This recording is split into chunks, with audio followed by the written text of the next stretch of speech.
Welcome into another episode. This is episode 226. I'm Kyle. He's JD. We're the Back in Time podcast. JD, how are you, man? I'm pretty spooky tonight. That's how I'm doing. All right. Well, yeah. I feel like I've used that intro before. Can we take it again? Take two. Take it again. Okay. How am I doing tonight? I'm a werewolf. Ooh. Okay. I like better? take two. I like take two. A little bit better.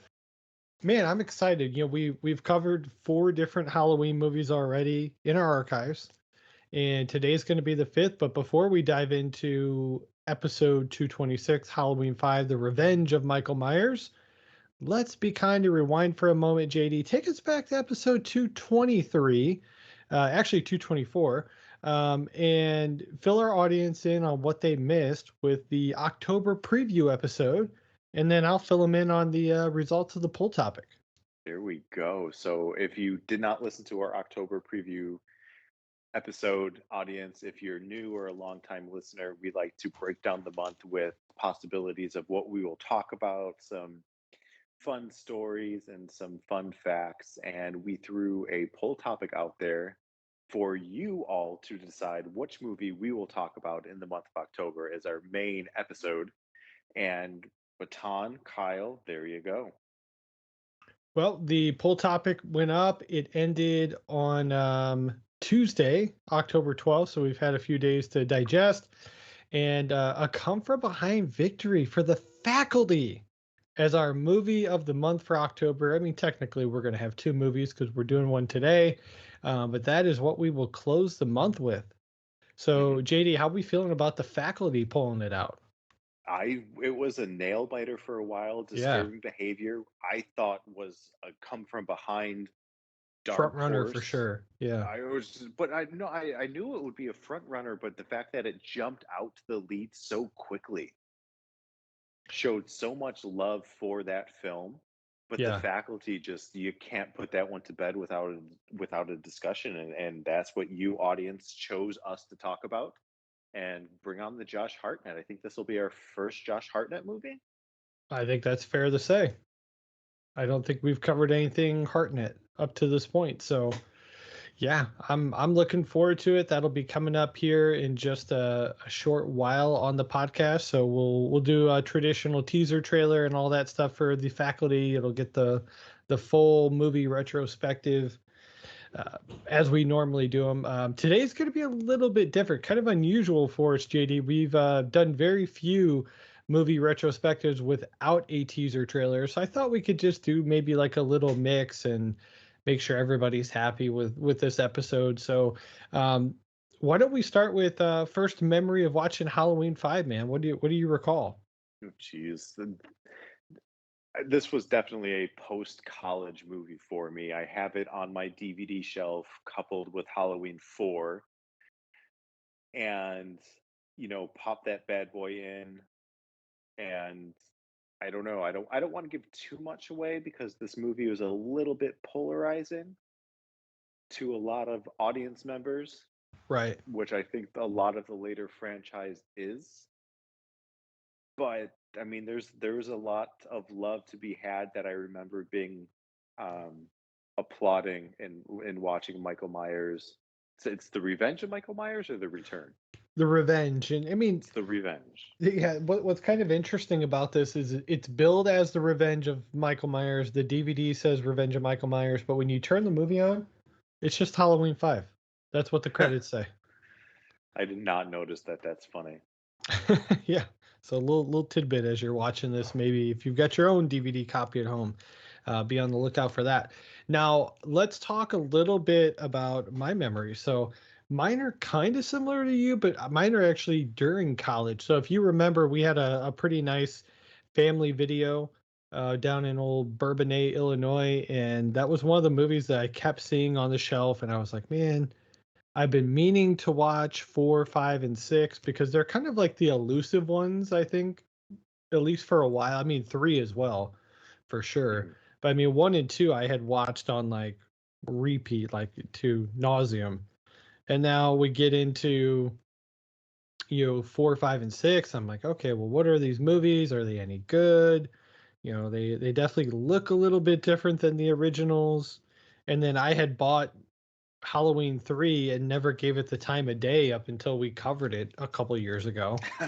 So I think I put it on and turned it off like within 5 minutes. So I was like, ooh, this is not what I expected. And then when we watched it, I was like, oh my God, this movie is super underrated. Super So underrated. yeah, it's interesting. But yeah, I mean, mine was I rented it and then I ended up buying them from where did I buy these from? Shoot, I want to say Best Buy.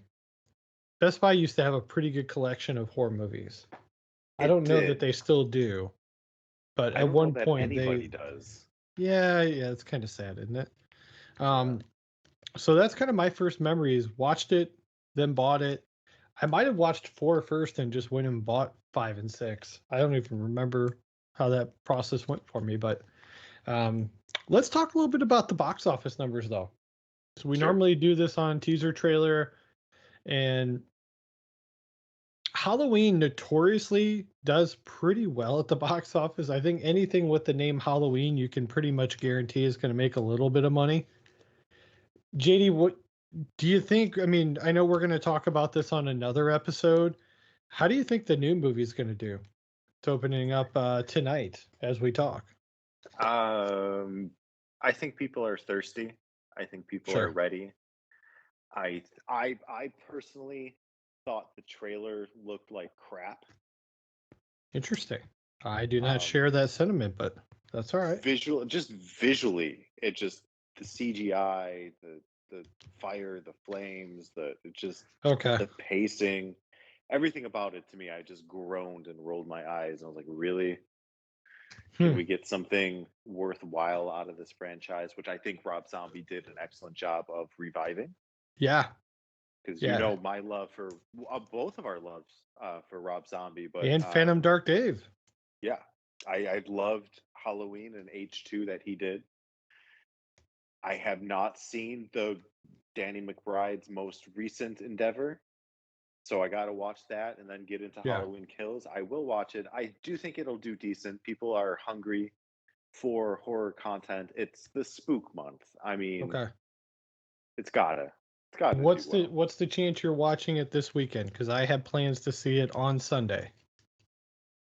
Well, we're recording on like Wednesday, the 18th Yeah. or something like that for it. Yeah. So I I'm won't be hoping you watching. watch it. It's streaming, so I will pop it on Oh, and I you're will gonna see it. you're gonna rent it? It's on. I forget what it's on, but I Oh got no, I'm talking this. about the new one. Are you planning to go to the theaters to watch it? No, I won't be in the theaters, but it is streaming, so I will see it that way. Okay, gotcha. I misunderstood. I thought you were talking about the first one, not the My bad. sequel. Okay, So gotcha. no, I want to watch the first one before I watch the sequel. I just have to find out where that is and get my dirty mitts on it. I feel like I just saw it on one of the streaming. I'll look it up before we end the night, or I'll Perf. text you later on because if it's on one of my accounts, I'll just give you the login. We didn't say that out loud. Don't sue us. Copyright infringement. Ugh. Okay, so box Ugh. office numbers here on Halloween 5, The Revenge of Michael Myers. It debuted October 13th, 1989. So that was one day ago. So 32 years and one day ago. Interesting. $5 million budget. Premiered the 1,483 theaters with a runtime of 96 minutes. Um, Debuted number 2 at the box office that week. Did pretty well. Got taken out by a little kid-friendly movie called Look Who's Talking. And in the second week, they did a little bit, I would say okay, but they're starting to lose their grip here pretty quick. They dropped down to the number 6 spot in week 2, which brought their 10-day total to $9.1 million. So again, it's a $5 million budget movie. I don't think they're expecting to make a ton of money, JD. Do you think there's any legs to this, any schoolyard effect on Halloween 5? I don't. I don't think any children were going to the schoolyard to discuss the revenge of Michael Myers No. to influence anyone else to go to the theaters. I feel like they're lucky to get what they got. They knew what they were doing, Right. and they made at 5 million against 9 million. They made a return. Mm-hmm. They That sure did. Culver City condo is paid off now. So the movie would go on to gross $11.6 million. There was no schoolyard effect. It lasted one more week, and by November it was out of theaters, or at least out of the large amount that it was in originally. I think at this point they were like, let's make some money. We'll double our budget and let's get this thing in video rental stores. Hmm. I think that was their plan. So that's pretty much it. There's not a whole lot to say because there's only 3 weeks of box office numbers here. I will give you the week of October 13th. What was playing in the theaters that week? Well, number one, we already talked about Look Who's Talking. Number two, Halloween 5. Number three was Sea of Love. Number four was An Innocent Man. Number five was Black Rain. Number six, which also debuted that week, The Fabulous Baker Boys. Number seven was Parenthood. Number eight, Uncle Buck in our archives. Number nine, When Harry Met Sally. And number 10, Crimes and Misdemeanors. JD, what do we think about the top 10 that week? Little slow. Happy to hear Uncle Buck peeking his head out there for little audience members. I've trying to remember because that's a cold weather movie to an extent, but it's not an autumn movie, but it's not a Christmas movie. So No, it was in week 9. So it had been in okay, theaters for a couple months. So kind of, late summer. gotcha.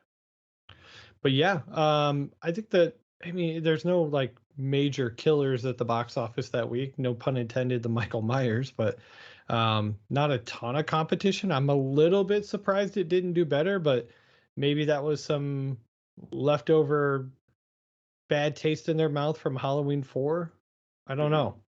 Here's a question for you, JD.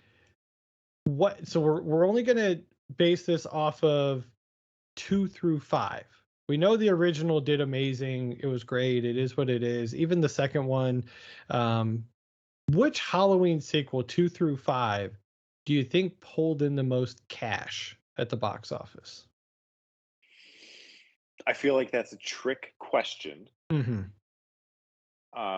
Because my natural response wants to say number two, Okay. but that just is too convenient. So I'm going to say number four. Should have went with number 2. Number 2 brought in 25 million. Number 4 was actually third. Season of the Witch did more than Halloween 5. How about that? I did not know that. Jeez. Oh, Um, gosh. and then The Curse of Michael Myers. I guess we'll find out next year. Can't give away any spoilers. Here's something to be excited about. Next year will be The Curse of Michael Myers. The year after, we're at H2O. Hard to believe we're already at H2O. Jeez. So there we go. Now let's keep on trucking along. Let's talk about the critic response to the movie, JD. Um, give me your number first, because I know you always like to ask me which one. And then let me know what you think the audience response was to H5. So my doing got a set of thumbs. You want critic first? Yeah, Or critic first. Yeah, well, okay. give me your number and then do your pontification. I love that you learn new words. Yeah, So proud of you. words, letters. Yeah. Well, let me vacillate on it for a moment. Okay. Uh, number is 18. I Mm. have to think. I have to think critics mostly shat on this movie. Yeah. I don't think there was many redeeming qualities. Um, You're so close. That's why I started laughing. oh gosh, am I low or high? It's 12. It's 12. So, but yeah, you're. But just the way you said it, I couldn't help myself. I'm like, Oh my gosh, 12. 12 is pretty. ugh. I think Pizza Parlor Massacre has a higher rating than 12% on Rotten Tomatoes. Yeah. Oh man, That's brutal. And then just, I mean, the way you said it made me laugh, and I immediately started thinking of this tweet that this tweet that I read the other day, and the guy the guy said, "People so upset with him. I bet whatever he ate, y'all must shit too." Because he was talking about Kyrie Irving. I was just like, that might be the best line I've ever heard. Whatever he ate, y'all must be shitting out too. Hmm. Mm-hmm. Gotta be from the Apt. South though to pull off a y'all. I can't do it from Indiana. Well, to be Maybe fair, Southern Indiana. Indiana is the KKK capital of the Ugh. United States. So Oops. just think of that for a moment. Yeah. Not great, huh? Do-do-do-do-do-do-do. Well, I mean, you're pretty much dead on with the rate. Now, the audience response wasn't much better, if I'm being honest. It was a 37%. Why don't you let me guess? I was going to say 33. Oh, you're close, but had to steal that from you. But let's hear from a couple of the critics. It was only reviewed by 3 critics, which Oh I was like, gosh. wow. Oh So my I guess god. everybody was like, we're just gonna take a hard pass on Halloween 5 here. But so the 2 main ones here were Stephen Holden of the New York Times. Get your papers, New York Times. Get them while they're hot. He said it was a bit more refined in its details than the conventional horror movie. He gave it 3 out of 5, positive. Um, the other guy was not as positive. Richard Harrington of the Washington Post uh, gave it a 1 and said a prime example of the principle of diminishing reruns. And then a most recent one, this one was done last year, it said, this was the beginning of the end of the Halloween franchise. Gave it a D. Oof. Chris Stuckman. Man, not a lot of love for H5. We'll talk about it in the review. I don't want to get away from too much right now, but I mean, Halloween 5 has its flaws, but overall, like, I didn't think it was like a crap sandwich. But it just, I mean, at this point, they're just like, well, what can we do? Who can we have him kill? It's just Mhm. like a setup.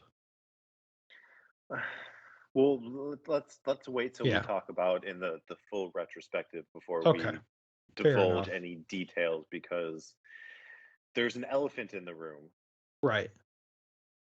and that elephant is never explained or No, described, no, it sure or isn't. just it's just in the corner the whole time with a, it's like whatever. All right, let's roll. Well, yeah, let's get the rolling. Let's talk a little cast here. So there's a couple holdovers from H4. We do have Danielle Harris returning as young Jamie. We've got Ellie Cornell returning for, well, about 20 minutes as Rachel. Bo Starr is back as Sheriff Meeker. And of course, we've got the great Donald Pleasance back as Loomis. I shot him 6 times! He's Now not human! now real quick, do your deli choking sandwich from that thing you do. Get him out of my face! Get it, kid! Yeah, Same there's thing. not. It's the It's same almost thing. right there. Yeah. I love it. I I love wonder it. if they're both English actors because Pleasance was English. Okay, Well, it he's might be. pleasant, so It's got a little Cockney in him. But not that type of Cockney. Easy guy. What do you think overall of the cast here? I mean, obviously, I I mean, well, again, I hate to put the cart in front of the horse. Like, I just feel like the new characters that are introduced, we don't really ever get to know them. They just show up and then they're gone. So I mean, really, we've got Jamie, we've got Loomis, and I mean, there's a couple new ones that stick around for a bit. But I mean, any standouts for you in the crowd here? I like old top Mike with his fancy Yeah, car and his glasses, leather and jacket. dude, Yeah. yeah, I liked him. He was memorable. Utilized properly? No, but What he about Man was. in Black? That's the elephant. We'll come back to the elephant. An Um, elephant. how about guy in gas station, uncredited? Greg Nicotero. Why does that name sound familiar to you, JD? Well, I'll tell you why. Greg Nicotero of Walking Dead fame. How about that? He's one of the main directors of that show and 12 years on that show. So Yeah, I watched one episode of that show and then barfed. Okay, not a fan. I watched a couple seasons, then I got tired of it. So I haven't Yeah. watched. I think I caught Steve Yu's character got killed in one episode. I caught that one, but it was like a one off. And I was just like, oh, they're killing him. All right, back to not watching. Um, Yeah. let's talk about Michael Myers. So we have a different Mike Myers in this one. It's played by portrayed, I should say, by Don Shanks. It's his first and only time playing the legendary character. What do you think about the look of Michael here? Because he does have a bit of a different look. Apparently, they wanted to use the Halloween 4 mask, but his face was too long, so they did have to alter and change it a little bit here. Hmm, that's interesting. No, I felt he was a little stringy. Okay, interesting. I have an interesting fact Um, to go along with his stringiness that might make sense, but well, continue. that's yeah, yeah. And I didn't like the fact that for the majority of it, his mask was untucked from his collar. Yeah. It just seemed lazy, Eh, or mm. just like, come on, dude, tuck your mask in, go kill some teens, let's go, be It did give off professional. the vibe that he would have been taking it on and off frequently, which I don't like the idea of Michael Myers doing that. Yeah, again, to your eating and pooping comment, when you think about like the or whoever that you said that was Kyrie Irvin. Yeah, I don't yeah. follow basketball. Anyways, the point being, when you think about like the practical logistics of Michael Myers, I mean, at one point he does have to take his mask off and eat some can of beans. He Or a needs rat. I think sustenance. he eats animals actually, but But um then he has to poop them out and he has to take off his jumpsuit and could you imagine being like in the urinal and next to you you just hear some guy unloading and you see him get out and it's freaking Michael Myers? You're just like, "Oh my god, I'm never had to pinch one off so bad in my life." do I ask for an autograph or do I pray to Jesus? I don't know. Right. Be an interesting take. So here's my interesting fact for you. Don Shanks here was, I guess, he gives him more of like a physical turn as Michael Myers. He actually he was a theater student and had used a lot of his miming experience to play the character. So that's Hmm. how he decided to bring him to life. He was at one point a mime. Which audience, if you don't know what that means he was unemployed. Sure. Yeah, absolutely. Um, I, gosh, I I love when you get that echo laugh when it's like you acknowledge my stupid comment and then you laugh. yeah. Sorry, I I love it. have to. I have to. Um, I don't. He's not my favorite Michael Myers, but he's not my least favorite. I think my least favorite might be next year's movie, The Curse. I don't love the look of him in Part 6, but we'll save that for next year. Love it. Um, now here we go. So here I want to kind of dive into our movie retrospective. So what I'm going to do here is we're going to take a quick little break. I'm going to play the trailer so you guys will get to hear that. And then we'll be back on the other side with the movie retrospective for H5, The Revenge of Michael Myers. Sheriff? They want you down at the cemetery. Today in the cemetery, somebody dug up a coffin. It was a coffin of a 9-year-old girl. You've come back to us, Michael.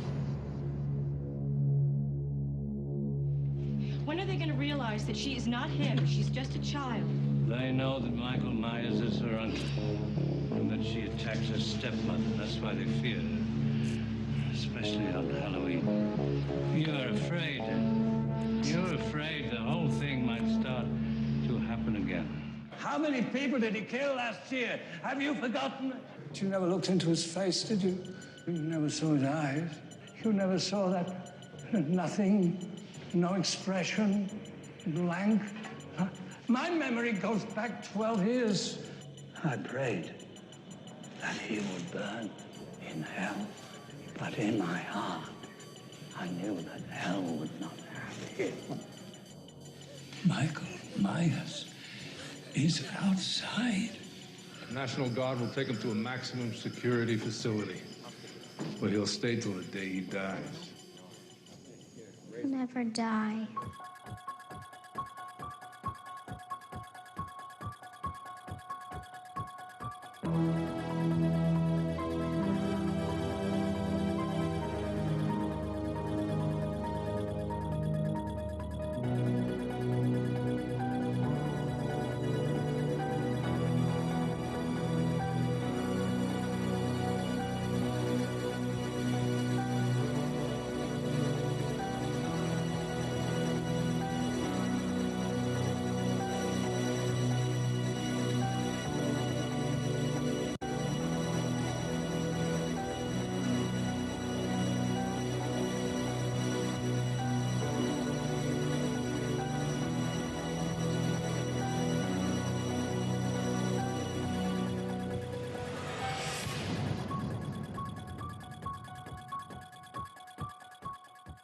Okay, so let's get to it. Halloween 5, The Revenge of Michael Myers. So we're going to pick up really with Halloween 4, and this is the first time in the Halloween franchise since Halloween 2 that they kind of started with the end of the first movie. So if you remember part 2, it begins with the end of part 1, and I thought that was kind of cool. So we see Michael Myers being shot. He ends up falling down a mine shaft, and that's where Sheriff Meeker, we see him for the first time in the lynch mob of Haddonfield truckers, toss down some dynamite hoping to finish him off. Instead, Michael Myers is able to escape through this mine shaft and into a nearby creek as he very awkwardly floats down this river. JD, we have to talk about this. I mean, you always talk about convenient writing, convenient storytelling. This was really convenient, in my opinion. What did you think of this opening scene here? It's just kind of silly. And it is convenient. Like, it doesn't logically make any sense. Like, I feel like none of the production staff has been down in a mine shaft, but then to be like, oh, now he's in a river because the dynamite. Like, oh, the He's in a dynamite just river didn't- of slime. Ghostbusters 2 coming up soon. Anyway, continue. Can't wait. The dynamite didn't harm him. He's totally fine. He's got no blast marks on his mask, and he just sort of floats like lazy river style. And Yeah. it's like what? And he's just like bobbing back and forth and like hitting rocks, and he's just like. He was told by, let me make sure he gets his credit for it here, director Dominique Girard to act like a floating piece of wood. So that is what he did. Oh my As he waited, just like, I don't know. It was weird. I was like, well, yeah, he can't swim. That makes sense, I guess. Michael stumbles upon an elderly hermit who nurses him back to health after he falls into a coma. And then 1 year later, on October 30th, 1989, Michael awakens and stabs the hermit man to death with his knife and returns back to Haddonfield to find his niece, Jamie Lloyd, again, who, narrowly avoided being killed by him the year before. So we kind of pick up with Jamie being admitted to the Haddonfield Children's Clinic after having attacked her foster mom. JD, I want to take a pause, talk a little bit about her, because I think we were both pretty complimentary of Danielle Harris from Halloween 4. What do you think about her here in Halloween 5? I think she does a good job given her age and the constraints of her role. Yeah. But at the same time, with the whole mute aspect that she's trying to portray, it was just kind of frustrating. It's like, yeah, I think that's a lot to ask. I mean, she was, technically 12 when the movie released, so probably 11 when they filmed it. I mean, that's a tall task for a 11-year-old young actress. yeah, and it's very outer limits portrayal. And it's nothing against her. Right. Obviously, like you're saying, She gets a she's pass. quite She's, young. you know, one of my favorites. We've talked. It's well documented. So Jamie has been basically under Dr. Loomis's care a little bit. I mean, at least he's kind of aware of the situation. He notices that she seems to have some type of like psychic link with Michael, and he tries to convince Meeker that Michael is still alive. And then meanwhile, we see gosh, I hate to get rid of her so quickly, but Rachel's back from Halloween 4, and then she's gone from Halloween 5 pretty quick. But obviously Ellie Cornell, I thought she was great in H4. I don't like that they kill her off so fast in Halloween 5, but apparently the thought was, at least from like the director and Muhammad Akkad, who is, you know, basically the showrunner and produced all the movies, that they wanted to make it seem like nobody was safe, so they killed her off very quickly. Do you like that from a storytelling standpoint, or do you wish she had maybe stuck around and gotten a bigger payoff sometime later in the movie? I gotta think that we have to think of this movie H5 in comparison to the trailer that just dropped. Hopefully, you did eventually watch it for Scream 5. I did. I loved it. Um, Oh God, you hated this one too, son of a bitch It's bastard. not that I hated it, it's just I expect more, because I feel like the same mindset is going into Halloween 5 and Scream 5, where they're Mhm. like, who's a relatable, expendable character? Kill him. Done. You're done. Goodbye, Dewey. Which they've done in Scream 2 and Scream 3 and Scream 4. It's just like, stop just trying to kill Right. Dewey and let him have a ham sandwich. Quick sidebar: did you see that David Arquette bought the rights to Bozo the Clown? No. Oh Yeah, my apparently God. he's looking to open up like a museum in Chicago dedicated to Interesting. Bozo the Clown, and he comes from a family of clowns. Like I think his great Yes. grandparents were clowns and stuff back in the day, and then he Yes. wants to try to revive it. Apparently Many in of the a show. Arquettes are clowns. So Yeah. Cool. I'm actually kind of excited for him. I watched his documentary. If you haven't watched it, I believe it's on Hulu right now. It's called "You Cannot Kill David Arquette." And if you're maybe haven't been a fan of him in the past, if you watch that, I almost guarantee you'll become an instant fan. That guy has like a heart of gold. You interesting. just want to root for him after you watch this documentary. Well, I mean, So either that or his run in WCW. I mean, but if you admit, like back in the day, like he was literally on all the magazines, like side to side with like Leonardo DiCaprio, Brad Pitt. Like he was the next big thing in Hollywood, and then he just, you know, not to steal a pun from one of your favorite movies, but like one wrong turn led him down a different path of getting roles and people taking him seriously. So yeah, Mm, never trust your yeah. agent, huh? Well, yeah, his role in Scary Movie was, Ugh. quite prolific. Doofy. Um, do you have to bother me when I'm cleaning my room? Anyway, I don't know why that sounded like Grandpa from The Simpsons, but it did.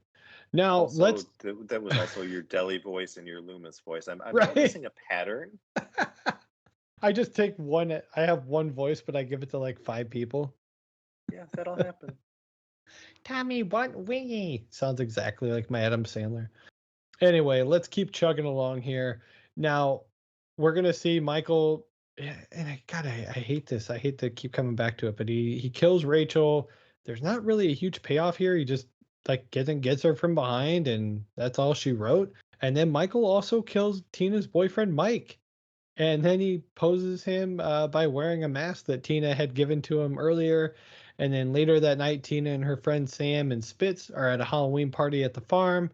And sensing that Tina is in danger, Jamie, you know, having this no ability to speak, tries to go and warn her. And while Sam and Spitz are, shall we say, beaking, Michael impales him with a rake and then decapitates Sam with one. I don't even know what you call these things. Like it's listed here as a scythe, but it's like that big Oh, yeah. giant like mowing grass, like you harvest crops with it. Like I've seen them in many things, like in many garages and sheds and barns, but I never knew what the actual name was for it. Now you've learned something.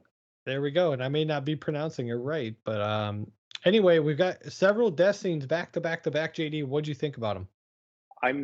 It is back to back to back because there's ebbs and flows of this Right. story where it's like a little bit slow, then it's a little bit focused on the kid, and then here comes Loomis, and he's like, "Look at my hand." He's not human. I was like Yeah. Loomis, calm down. Go get some Lubriderm. You'll be all right. His voice is so hard to mimic when he's just talking normally. But as soon as he like revs the engine a little bit, it's just like gravel in that throat. Oh yeah. But no, Yeah. it's good that we get to some killing. Yeah. And I think that there's redemption qualities for what we get to see in terms of Michael Myers just brutally slaying. Yeah. Yep, he's slicing and dicing here, and we're gonna keep moving along. So Tina finds the bodies, and then she goes to warn nearby police deputies that Michael has already killed her friends. And then as Tina flees here, Jamie and her friend Billy, a fellow patient from the clinic, arrive, and Michael begins chasing Jamie, but crashes into a tree. He exits the car, and Tina sacrifices herself to allow Jamie and Billy to escape. And then Loomis arrives, and Jamie finally agrees to help him stop Michael for good. So finally, Jamie and Loomis are on the same page here. Unfortunately, there's no more Tina. But what'd you think of this death scene here? There was a lot of tension, so it was kind of cool. Right. I think this is one of the better cinematography- scenes in the movie, I think. Yeah, but it was just kind of pedestrian. It was a better, like more like high tension scene, but like the cutting from the windshield of the car to the children running, it's just kind of like, okay, all right, yeah, we get it. You went to film school. Well, I have to do this shot. I've been practicing for it. Yeah. Did you though? Now, with Jamie's help, Loomis and Meeker have created a plan here to lure Michael back to his abandoned childhood home. Suddenly, the police receive a call saying Michael has broken into the clinic, which prompts Meeker and most of the officers to leave. However, the call is merely a diversion. Michael appears and kills the trooper sitting in the patrol car. And then outside, before entering the house, Loomis tries to reason with him, but Michael slashes him and throws him over the stair banister, kind of like the first movie with Jamie Lee Curtis getting thrown over the banister. And then Michael kills another trooper who was protecting Jamie before chasing her throughout the house. Jamie hides in a laundry chute and is forced to abandon when Michael stabs and injures her. And then she's able to kind of shimmy back up the chute and escape upstairs. I really liked this scene a lot, JD. I don't know how you feel about the shoot, but I mean, it's cool because it's so condensed into one area. There's really only two ways she can go, up or down. And it's like, is he going to get her here? What's going to happen? What'd you think? Yeah, it's a good bit of cat and mouse.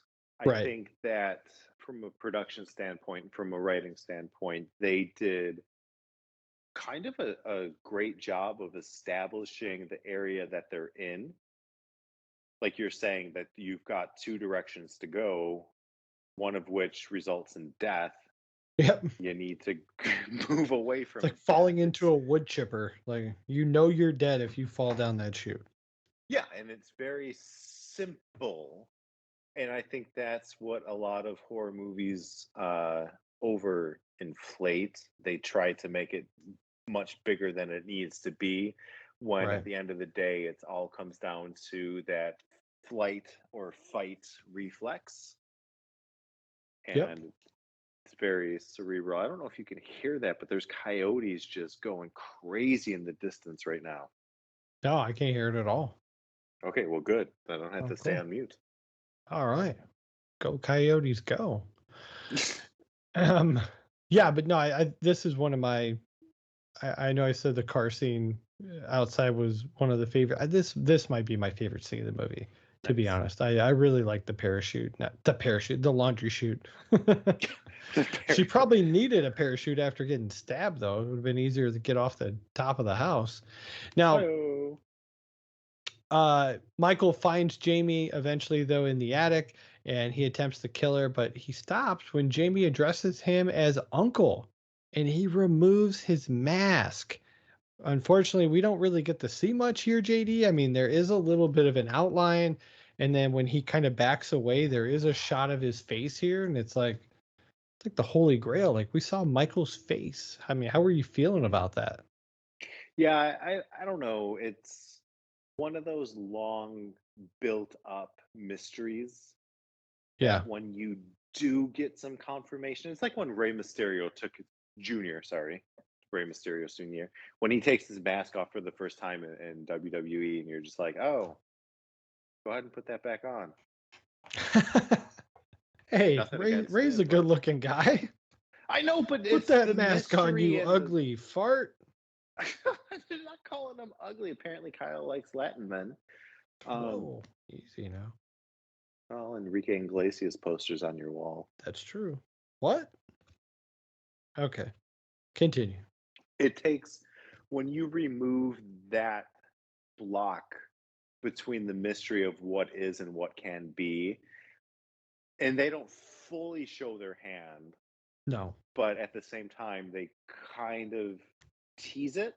Mm-hmm. So I don't hate it in that regard. It's a good tease, but you know, it's like playing what's that card game? Cards Against Humanity.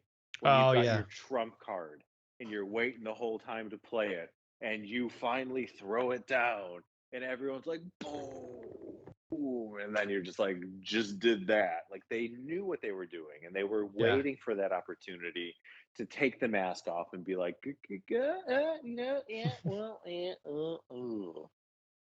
Jamie gets down the stairs, and that's where she's met by Loomis, who appears to have gone mad, and he's really using her as bait to get Michael down the stairs, but he's really just luring him into a trap and shoots him with a tranquilizer gun, which doesn't work, and then Loomis begins beating him unconscious with a wooden plank, which he eventually suffers a stroke and collapses on the top of Michael. When is Loomis going to die? We don't know. Meeker and the rest of the police shortly show up. I guess they show up right after. I can't talk tonight. I don't know why. And Michael is taken into custody. Meeker assures Jamie that Michael, who's now locked up in a cell, will remain in prison until he dies. Jamie doesn't believe him. However, the remarks that are made is Michael will never die. I don't know if that's true. One of the officers goes to bring Jamie home when a mysterious man in black who's been searching for Michael arrives and causes an explosion at the police station.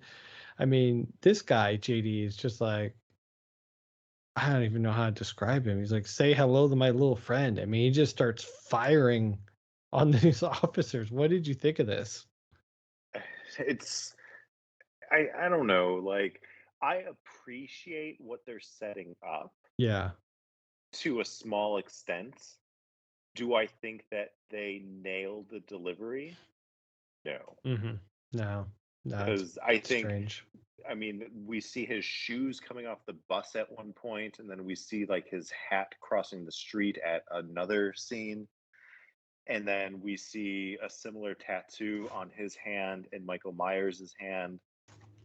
And outside of that, it just, okay, now he's blowing up the police station. So I think you need to, I get what they're doing. Like they are just promoting number 6.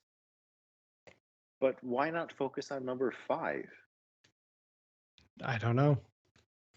I don't know, JD, but what I do know is the officers with Jamie goes in to check out the situation. He doesn't ever come back. So Jamie goes back in to investigate and finds the station destroyed. And from the explosion, Meeker and several of the officers are dead. And Jamie sees Michael's cell empty and the back door is wide open, broken open. And that causes her to break down in tears as she realizes Michael is free again to terrorize Haddonfield. That is our movie.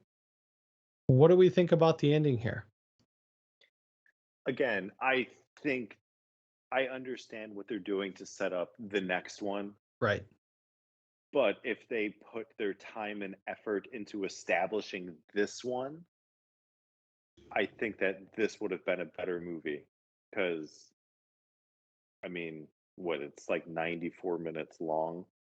So Mhm. comparatively, I don't know how long the new Halloween movie is, but it's probably over 2 hours would be my It guess. is just under 2 hours, I believe. Let me check. I just looked at it earlier. 146. Interesting. Yeah, So I just like over that. 2 or Just I under can't do 2. math. Yeah. I'm bad at math, obviously. I'm no mathematician.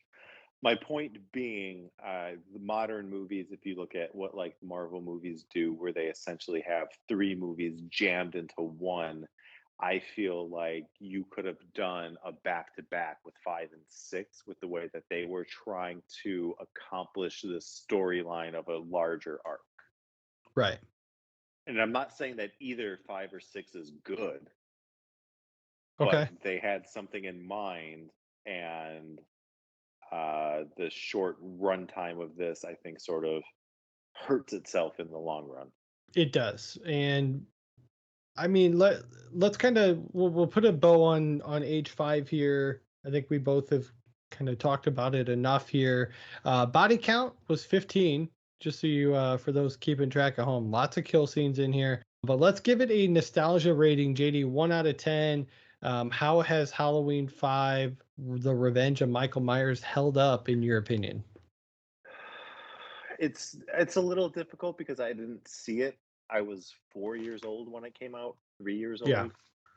old. So I don't have like a childhood schoolyard nostalgic buy into it. I think overall it holds up decent. It's a fine slasher Halloween movie. You can watch it. I think it needs to be watched. I mentioned this to you earlier with a group of people. You need to Okay. watch this with friends.